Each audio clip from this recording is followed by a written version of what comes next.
कब सीरप है क्या कहेंगे? आजमगढ़ से कनेक्शन जुड़ गया है। मैं आपसे कहूंगा ऊपर करिए। अगर खांसी हो तो जो देसी दवा है ना, बाल अपना गुड़, सौंठ या अदरक या लौंग, काली मिर्च, उसका इस्तेमाल कर लेना। लेकिन बीजेपी की सरकार में ये जो आ रही है कफ सिरप, इससे बचना। इसलिए बचना कि कुछ लोग इसमें मुनाफा कमा रहे हैं। अभी तो स्कीम चल रही थी 1 डिस्ट्रिक्ट 1 माफिया। ये ODOP नहीं है, ODOM है ये, 1 डिस्ट्रिक्ट 1 माफिया।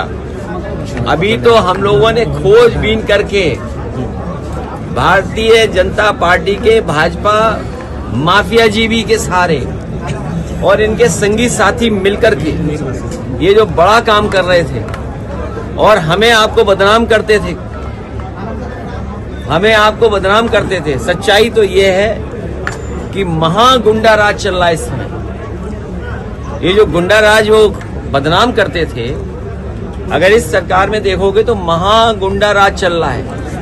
और ODOP नहीं, जो हमें आपको सबको कहते थे 1 डिस्ट्रिक्ट 1 माफिया, जब से माफियाओं की सूची निकाली हम लोगों ने जानकारी कर करके कि 1 डिस्ट्रिक्ट 1 माफिया, ODOM, ये बीजेपी के, इसका खुलासा हम लोग इसी तरह करते रहेंगे।